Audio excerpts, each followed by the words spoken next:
Kanzasda terrorizm moddasi bo'yicha qidiruvda bo'lgan o'zbekistonlik qo'lga tushdi. Tramp Pensilvaniya rahbariyatidan chet el fuqarolariga CDL pravalarini berishni tartibini o'zgartirishni talab qildi. Arizonada o'zbekistonlik 5 ta haydovchi guvohnomasi bilan qo'lga tushdi. O'zbekistonlik mehnat muhojirlarining soni kamayganga qaramasdan pul yuborishlar oshmoqda. Rasmiy ma'lumot. AQShning Sharlot shahrida katta reydlar boshlanmoqda. AQSh Moliya vazirligi o'zbekistonlik IT kompaniyani qora ro'yxatga kiritdi. Rasmiy ma'lumot. AQShdagi futbol bo'yicha jahon chempionatiga biletlarni olgan o'zbekistonliklarga AQSh vizalari tezkor tarzda rasmiylashtiriladi.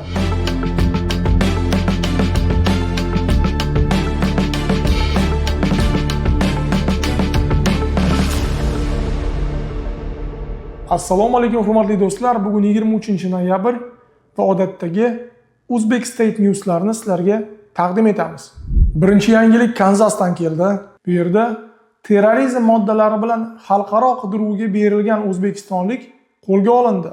Aynan Kanzasda bo'layotgan chet el fuqarolariga nisbatan reyd jarayonida 31 yoshli Ahror Bozorov qo'lga tushdi. Bu vatandoshimiz Pensilvaniya shtatida CDL pravalariga ega bo'lgan va trak haydovchisi bo'lib ishlab kelayotgan. Hujjatlarni tekshirish jarayonida aniqlangan, bu fuqaro O'zbekiston hukumati tomonidan terrorizm moddalari bo'yicha xalqaro rozisga berilgan. Bu yangilik AQSh bo'yicha tarqab ketdi va aynan shu yangilikdan keyin prezident Trampning ma'muriyati Pensilvaniya rahbariyatiga yana bitta ogohlantirish yubordi. Agarda yaqin vaqtda Pensilvaniya shtatining rahbariyati migrant haydovchilarga CDL berish qoidalarini o'zgartirmasa, federal hukumati o'z o'rnida $75 million pullarini ushlab qolishlari mumkin. Trampning ma'muriyatining so'zlari bo'yicha shu aynan Pensilvaniyada chet el fuqarolariga juda ham ko'p CDL pravalar berilmoqda va ko'p vaziyatlarda tekshiruv jarayonlari oxirigacha olib borilmayapti. Bu degani AQShda ishga haqli bo'lmagan fuqarolarga ham CDL pravalar berilmoqda. Eslatib o'taman, bir necha oy oldin Hindiston fuqarosi ham o'z trakida noto'g'ri joyda razvorot qilayotganda transport hodisaga duch kelgan. Buning natijasida bir nechta Amerika fuqarolari vafot etishgan. Ahror Bozorovga ham Pensilvaniyada CDLlar berilganida bu haqida ham Trampning ma'muriyati Pensilvaniya hukumatiga o'z e'tirozini bildirishdi. Mening fikrim bo'yicha butun AQSh bo'yicha yaqin vaqtda shu CDL berish tartibiga birinchi bo'lib har xil o'zgarishlar kiritiladi. Siz ham CDL bilan hozir ishlayotgan bo'lsangiz, kommentariyada yozinglar, vaziyat qanday. Keyingi yangilik Arizonadan keldi. Bu yerda shu Meksika va AQSh chegarasining yonida yana bir 29 yoshli o'zbekistonlik trak driver qo'lga olindi. Bu ukamiz bu yerda shu bir yo'l hodisasiga duch kelgan va hujjatlar tekshirish jarayonida uni yonidan 5 ta haydovchi guvohnomasi chiqqan. Bulardan ikkitasi New Yorkda berilgan, uchtasi esa Ohio shtatida rasmiylashtirilgan. AQShning chegara xizmati ma'lumotiga ko'ra, bu ukamiz 2023-yil aprelida AQShga noqonuniy kirib kelgan. Shu yilning o'zida AQSh sudi uni deportatsiya qilish haqida qaror ham chiqargan, lekin bu vatandoshimiz AQShda qolavergan. Hozir esa bu vatandoshimiz detentionga yuborildi, bu degani hibsga olindi va yaqin vaqtda AQShdan afsus deportatsiya bo'ladi. Keyingi yangilik shu 2026-yilda aynan AQShda bo'lib o'tadigan futbol bo'yicha jahon chempionatiga bormoqchi bo'lganlar uchun juda ham muhim yangilik.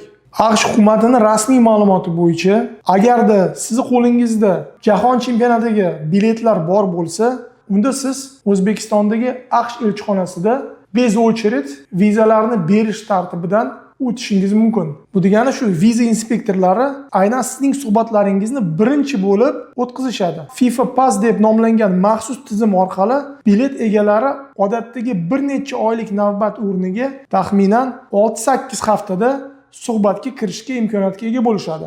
Lekin biletlarni borligi bu sizga 100% AQShga viza olishingizni hech kafolat qilmaydi. Har bir ariza shu boshqalardek standart tarzda ko'rib chiqiladi. Lekin baribir shu AQShga futbolga kelmoqchi bo'lganlar uchun bu ancha osonlik desak bo'ladi.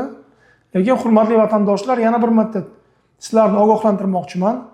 hozir 100% har xil firibgarlar paydo bo'ladi. Ular sizga biletlarni sotib olish yoki vizalar qilish xizmatlarini taklif etishadi. Ehtiyot bo'linglar va aldanib qolmanglar. Keyingi yangilik O'zbekiston hukumatidan keldi.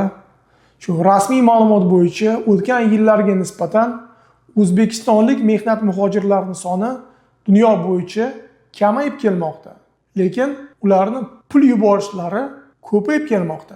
So'nggi 9 yil ichida mehnat muhojirlari tomonidan jo'natilgan pullarning miqdori taxminan 308 milliard dollardan 1508 milliard dollargacha o'sgan. Tashqi mehnat migratsiyasi agentligining rasmiy ma'lumoti bo'yicha bunday natijalar aynan mehnat muhojirlarini yaxshiroq ishlarga kirganligi, bundan tashqari g'arb davlatlariga ham borib ishlayotganligi natijasi. Ha, bu ham to'g'ri gap, lekin biz yana bir narsani unutishimiz kerak emas. O'zbekistonga hozir boshqa davlatlardan nafaqat mehnat muhojirlarining pullari yuborilmoqda, balki biznes qilayotganlarning pullari va har xil onlayn kazinolar, keyin har xil high risk degan bankovskiy operatsiya pullari ham yuborilmoqda. Bu degani, bu yuborilayotgan pullar faqat mehnat muhojirlarining ishlab topayotgan pullari emas. Keyingi yangilik Severная Karolina Sharlot shahridan keldi. Bu yerda yaqin vaqtda nelegal migrantlarga nisbatan katta reydlar bo'lib o'tadi. AQShning Ichki xavfsizlik vazirligi Shimoliy Karolinadagi Sharlot shahrida nelegal migrantlarga qarshi operatsiya boshlanishi haqida e'lon qildi. Rasmiy ma'lumotga ko'ra, bu tadbir birinchi bo'lib shu jinoyat sodir etgan va mamlakatda noqonuniy yurgan xorijlarni topishga qaratilgan. Reydni o'tkazadigan shu chegara xizmati, migratsiya xizmati, bu ICE'lar va boshqa federal idoralar Severная Karolina shtatida guruhlar bilan reydlar o'tkazishadi. Xullas, meni Severная Karolinadan ko'rayotganlar bor bo'lsa, kommentariyada yozinglar. Vaziyat qanday? AQShning Moliya vazirligi bir o'zbekistonlik IT kompaniyaga nisbatan sanksiyalar kiritdi. Endi sanksiya ro'yxatiga Toshkentlik DataWise degan IT kompaniya ham kiritildi. Rasmiy ma'lumotga ko'ra, aynan shu Rossiyaning kompaniyalariga kerak bo'lgan jihozlarni, har xil texnologiyalarni Toshkentlik DataWise kompaniyasi o'zi uchundek sotib olgan va bundan keyin sanksiyalarga qarshi qilib, Rossiyani bozoriga olib kirtirib, shu yerda sotgan. Sanksiyalar natijasida DataWise'ning AQShdagi yurisdiksiyadagi barcha aktivlari muzlatib qo'yildi. Amerikalik jismoniy va yuridik shaxslarga endi bu kompaniya bilan qandaydir ish yuritish taqiqlanadi va bu kompaniyaning rahbarlariga ham yaqin vaqtda har xil choralar ko'rilishi mumkin. Hurmatli do'stlar, bugungi yangiliklarimiz shu loyihalardan iborat.